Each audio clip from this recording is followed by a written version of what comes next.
Well, this is what we come to Little Farriers Lake for.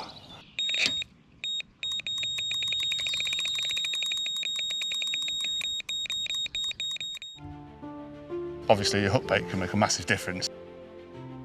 So it's bright ones versus match the hatch. And my left-hand rod, which has been beeping quite a lot to be fair, has just absolutely one-toned off. And it only takes a big one to give him 10 points and take 10 points off me.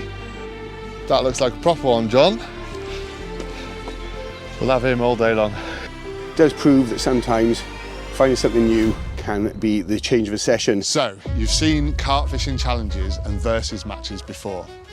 But this one is different. We have set out to challenge everything we think we know about carp fishing.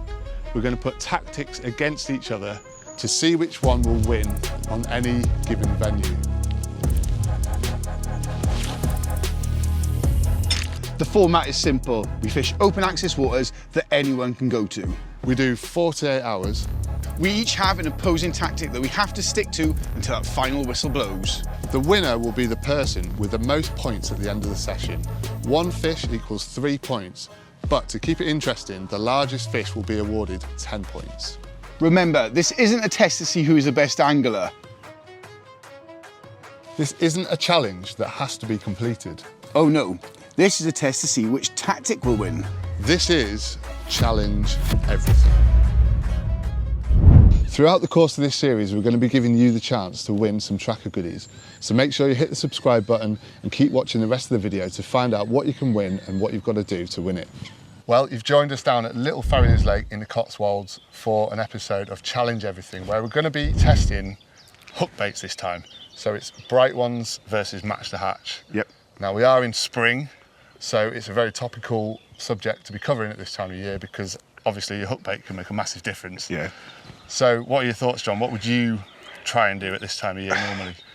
It is a complete joke, to be honest with you. Normally, on a normal session, I'd start with 2 and 1 or 1, 1 and a zig, because it is that time of year where everything is changing. The season's changing massively, water temperatures are up, hours of sunlight are up, the clocks have moved, everything is of change. So you would normally see what's working and then move all your odds onto that.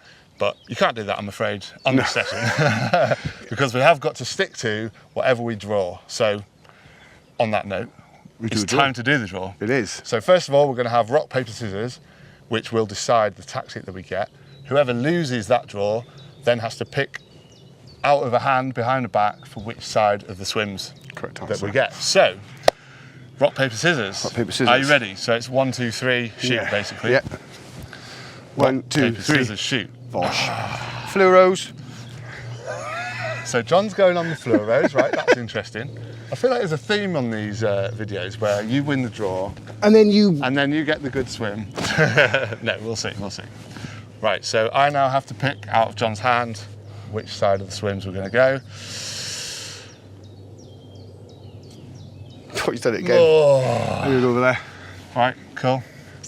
That's the side you fancied, because you've spoken so much about fishing this side that I knew you wanted that side. Right. Or double reverse psychology. But without further ado, let's get the rods out. Let's go.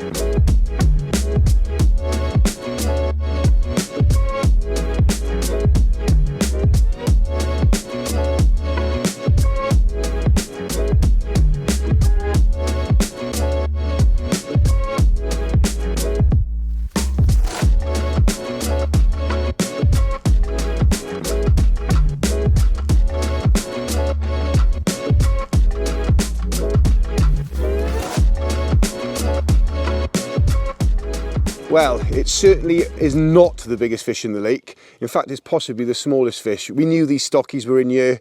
We knew we'd probably no doubt catch a few, but the rod's been out for 5-10 minutes and the fluoros are off the mark. So no matter how big it is, I think you'll find that is still full points to the fluoros. Right, let's slip this one back, walk it down the back of the margin, and see if we can get something slightly bigger the next time. And one day, mate, it will be someone's PB, and one day... They are still cool, though, aren't they? Any size carp is pretty cool. Well, I was just sat with John, having a nice bit of food, and my left-hand rod, which has been beeping quite a lot, to be fair, has just absolutely one-toned off. And we are playing a carp. And I say carp because before this one, I had a tench and also lost another tench, and the bites are just different gravy with a carp. It absolutely ripped off. And now it's ploughing around out in open water. Just did a little bit of weed there, but hopefully the lead's gone. It won't cause us too many problems. It's gone a bit solid there. Oh, it's coming, it's coming. So, yeah, I'm really hoping this one goes in the net and we get off the mark on the match the hatch. So this was on a little snowman. We'll go through the rigs and everything tomorrow. We're getting dark now, so it's a bit late, but yeah, match the hatch little snowman over a sexy little bait mix. Look at the colour of it. Beautiful dark farriers, common. Little farriers, I should say. Come on, be good to me. Get in, come on. Oh, yes. Get it in. Absolutely made up. I was just saying to John, I could do with a nice 20-pounder now to get me off the mark. And I think we've got one.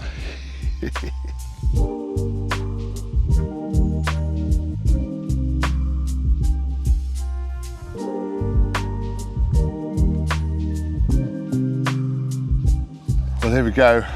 Absolutely stunning example of the fish here at Little Farriers. Really, really cool, sort of bronzy colour, long like a torpedo, but not particularly fat. So he only went 18 pound 12, so not quite as big as I thought when it went in the net, but it is a really long fish, so you can forgive me for making that mistake.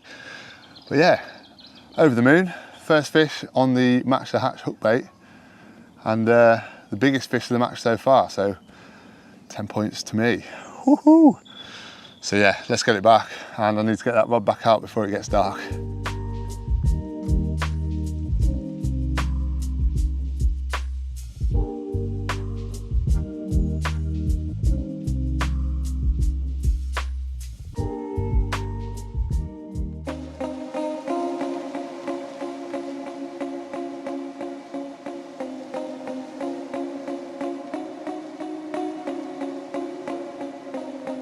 That is probably the smallest carp I've caught since I was a kid. I didn't think it was worth waking John up for, but as we are doing a match on this session, we do need to show you every fish because they all count. So this is another 3 points for match the hatch. So who says you have to fish bright ones in the spring? Right, I'll get this back and hopefully we'll catch something a little bit bigger.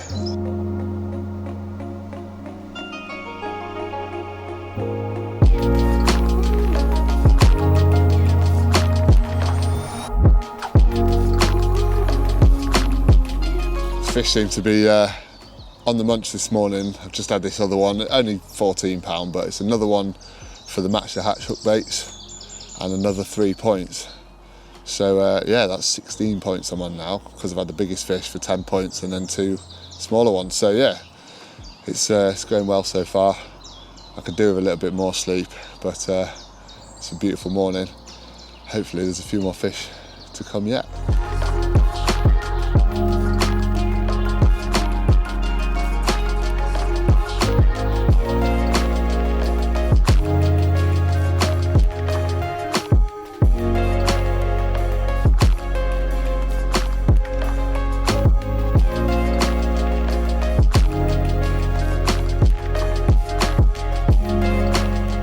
So I've just put 6 or 7 spoms back out on the spot because I got done by a tench shortly after recasting.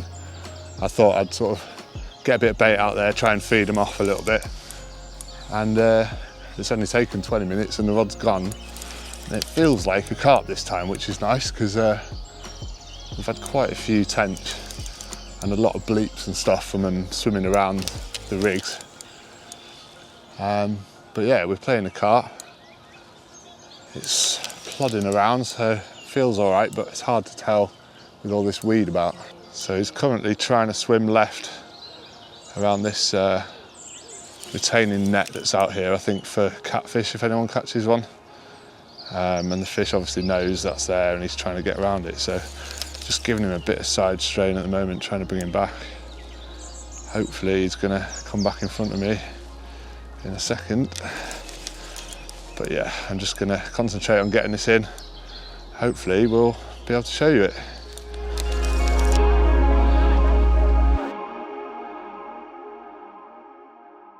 He looks nice, doesn't he? Please go in the net. Please go in the net. Oh, it's too shallow. Yes, get in. That looks like a proper one, John. We'll have him all day long.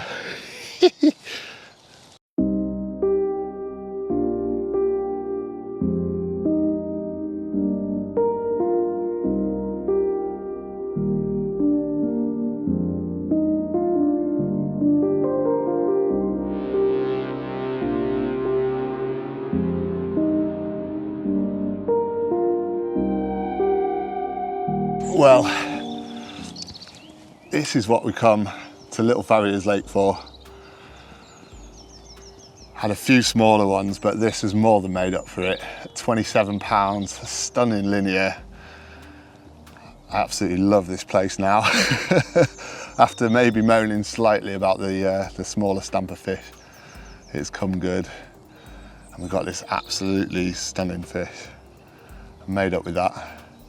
And we are moving into the lead even further. This is the biggest fish again, so 10 points. I'll have to do a little tally up. I can't remember what the score is now, but yeah. Match the Hatch seems to be doing me proud at the moment, so yeah, I'm going to carry on with that, and I might carry on with it in future sessions as well, because I've normally fished fluoros in spring, but yeah, it seems to be Match the Hatch is doing the do.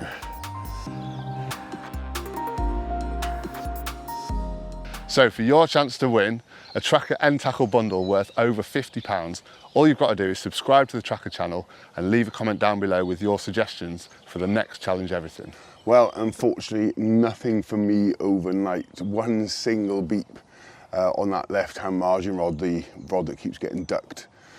So I've made a bit of a decision. As I said, Simon's doing really well, which is great, but also bad for me because it means I got first pick, and I'm now losing. However, yesterday I had a bit of commotion on my left-hand rod, and because of the way that the sort of bankware was set up, I was potentially getting the rods pulled in. So what I've just done now is skip the rods in, going to put fresh hook baits on, drop them back out, and hope to do that all before the carp drift back into the area. Obviously yesterday with those fish being moochy, if you like, a little bit on the top, a little bit moving around due to that really, really warm weather, what I'm hoping to do is get these in situ before those fish drift back down or drift across into the areas. So it is a controversial one to skip your rods in first light and redo them, but I think it's the best option. If nothing's happened, sometimes getting them back in, refreshing them and getting them back out on the spot before the activity of the day happens is an absolute edge. So without further ado, I'm going to rush, get these done, wrapped up, new hook baits on, and get them back into the pond.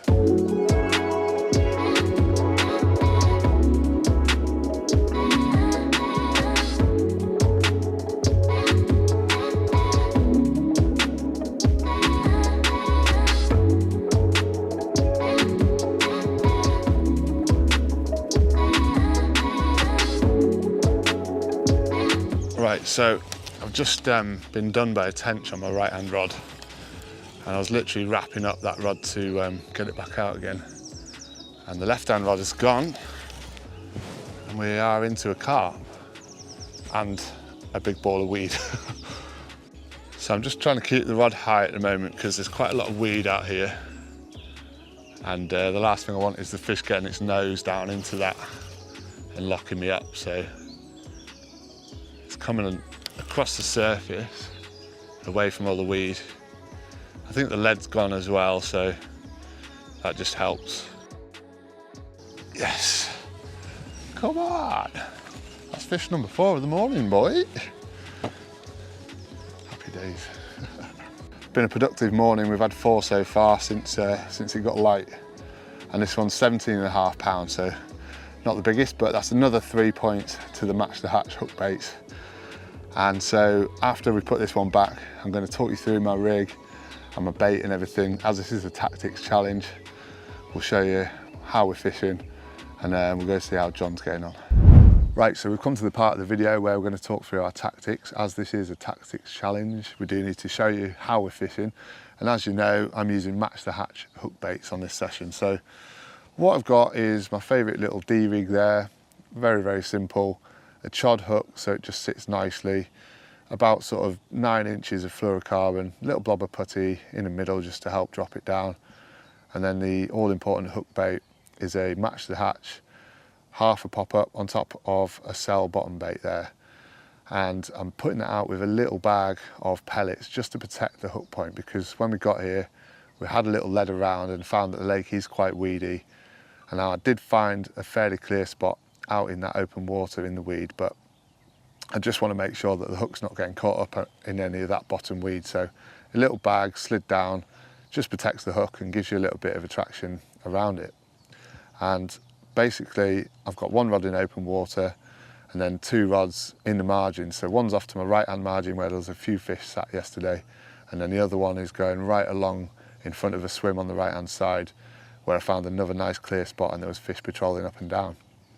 Now the bait mix that I'm using with this is actually a little bit different to what I'd normally use. I quite often just fish straight boilies, but I wanted something a bit more attractive and also, you know, not picking up the smell of the silt on the lake bed. So what I've done is I've got some cell boilies and soaked them in lake water, and I've added a little bit of the smart liquid to that, and I've let that soak in for about an hour or so, and then I've put that through a crusher, and I've also put some whole ones in there, and then I've poured the liquid back on top. So it's soaked in, it's nice and moist mix that's going to get down to the bottom and pump out attraction. And I've also added a few pellets for good measure, some of the ISO Fish response pellets.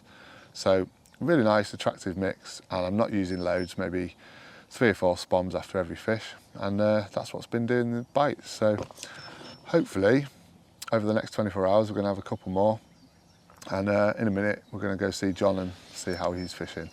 Well, proof that the tactics are working. We've just done the rig piece and the left hand rod has gone again.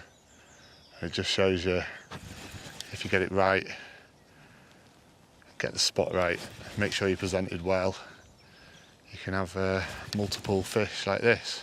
So it's been a good session. We're only 24 hours in. We've still got another night to go. Let's see what this one is. Another common, I think.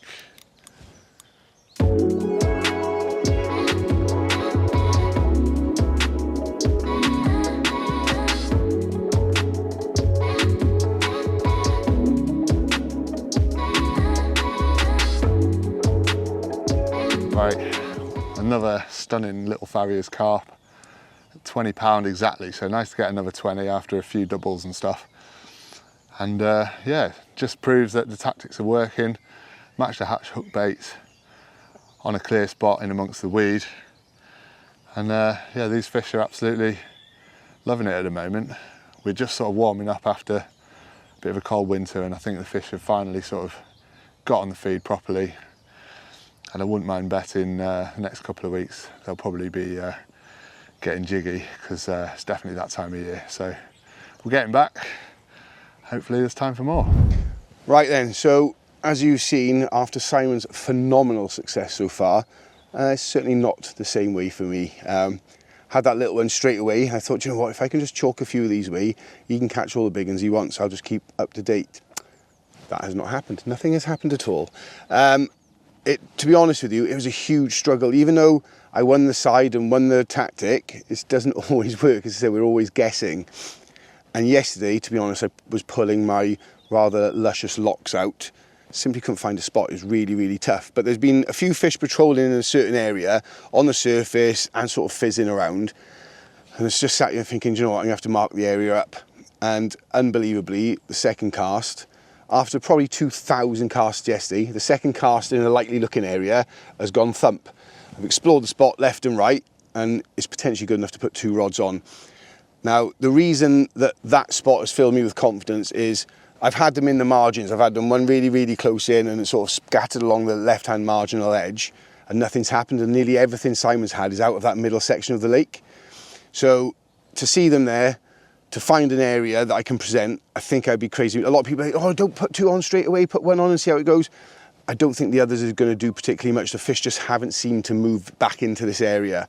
So without further ado, and as you can probably hear in my voice, rather hastily, I've skipped 2 rods in. I'm going to put fresh baits on, fresh hooks on, put them out onto that area, put 3 or 4 spoms of the chops and the pellets that I've been using, and just see if I can at least keep up in some way, shape or form. At the moment, it is firefighting. If I can get 1 or maybe 2 more, it's going to even the scores a little bit. But I am wasting my own time here by talking to you, so I'm going to get this rod out, get the second one rigged up, and get a bit of bait knocked up. Don't clip the tree, straight out on the spot. Right then, so that is 2 rods, as hasty as you like, wrapped up on the spot, and 6 spoms over the top. Don't want to curse myself, they could not have gone out any more perfect. The right hand one literally right on the edge of the right hand spot. I'm aiming at a V in a tree, and essentially I need 1 on one fork and 1 on the other. 1 cast each, bang bang, and I've just put 6 spods, 3 on top of each. That was just a beep, could be the line settling. I'd like to think it's a load of big carp muching in on that bait that's just dropped in.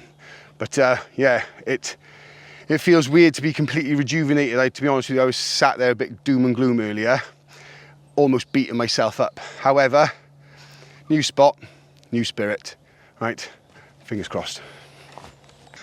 Right then, so a little bit of an evening update. And from Camp Flewin, it looks pretty dire. I have, however, just slipped back my second carp, a little small one. We didn't get any footage because literally, as we were doing that, my other rod went off, and that turned out to be another tench. So unfortunately, what I've now had to do before what I would probably call the edge of bite time going into bite time is basically redo 2 of the 3 rods.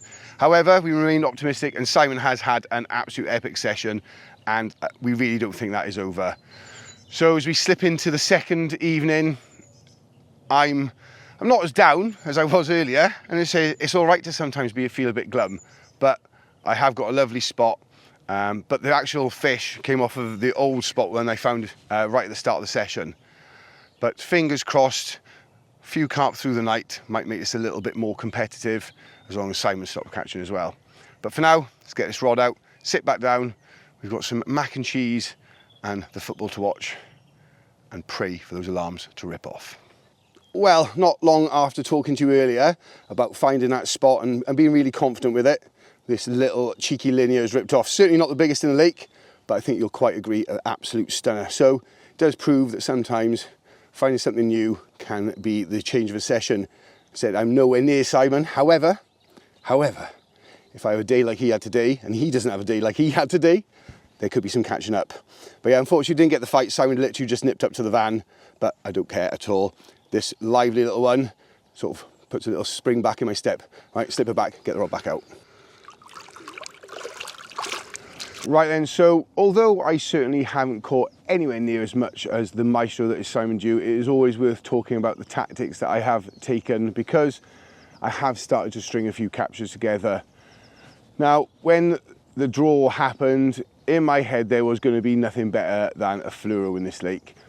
And fluoros at this time of year work for 2 main reasons. A, you can use them with not a lot of bait. They're super visual, very attractive, and fish just get onto them. But also they can incite a quick bite. So they sort of inspire, in my opinion, fish to come into a spot. It's very visual, they see it, they attack it. They say they haven't got hands, they can't work out what it is unless they put it in their mouth, and that's when you get the bites. So for me, on this session, I've been using an assortment of fluoros, yellows, pinks and whites, all wafting. I've put one pop-up out, and that's actually not produced a bite. It's all been on the wafters, which is really, really interesting, because when you look at what Simon's been using, he's been using snowmen. So maybe the sort of presentation of the rig is also very, very important on this session. So I said, fluoros for me have been super visual, very attractive, but what I think it has done is encourage the small fish. You know, we've had a few of them small, stocky fish. You know, I've had a lot lower stamp of fish. So it's something to worth thinking about how do fish see visually what they're attacking. So those small fish, I think, the big wary ones are sitting on the outside of the pack, and that little sort of scamp comes in, sees it, attacks it, you get the bite. But for this session, bites equal points, so therefore I wasn't too fussed. Now for the bait, it could not have been any simpler. I said, and we both pretty much employed the same tactics. Pellets and boilies. No trickery, no naturals, no messing around. Literally good old-fashioned pellet and boilie fishing. And to be fair, the nuts bait that I use, I'm ultimately confident with. And to be honest, pellet just catches any fish as well. So the idea was to decomplicate, declutter the mix to make those hook baits really be the test of what's working best. And then, as always, the rig that I've used, I've seen it a million times. Anyone that's watched anything I've done, the old slippery kickery dickery or the combi D-slip rig, whatever you want to call it, there's a million names for it now. It's just a deadly rig. Kicks away from the lead arrangement every single time, and I think it just catches fish. You know, I've used it for 4 or 5 years, caught loads of big fish on it, and it's a rig I'm ultimately confident in. So bait's been dead simple. Rigs have been classically what I've used. I've just been, I think, probably unlucky with the stamp of fish. However, there's still plenty of time in the competition for it to all turn around, and fingers crossed I can at least get a bit closer to Simon. But it's been a mega trip so far, and let's just see what the rest holds.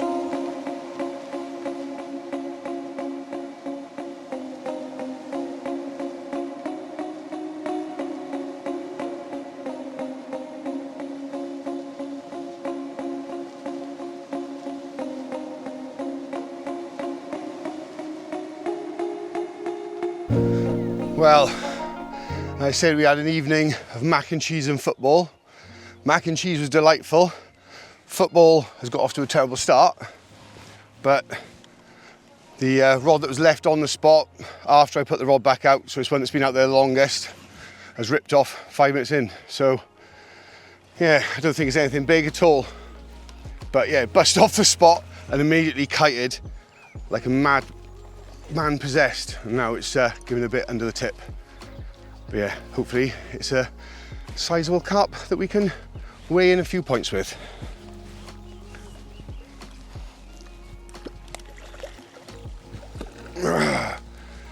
It's points, that's all that matters. It's points. It's certainly not the biggest, but it's 3 more points.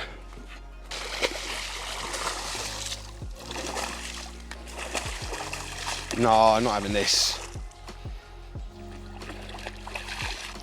Well, it wasn't the chunk we were hoping for, but it is a chunky little one, and it is a chunky 3 points.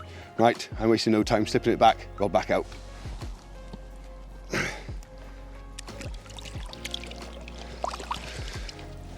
If it was about 4 foot longer, it'd be £20.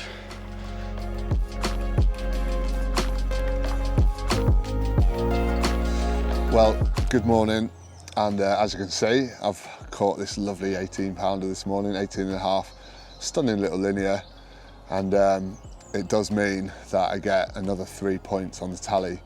And it might seem like I'm running away with this, and you know, on paper I am winning, but John has had a couple of smaller fish, and it only takes a big one to give him 10 points and take 10 points off me, so it could be almost even again. So there's a little bit of time left.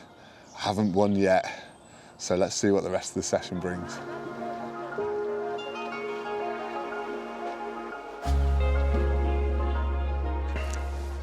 See, you look even taller now. This is fucking ridiculous. If I do that? Yeah, perfect sound. Just about there, yeah? Yeah. Hi guys. And then just gradually grow. Yeah, that's what I was about to say. And they go, and now.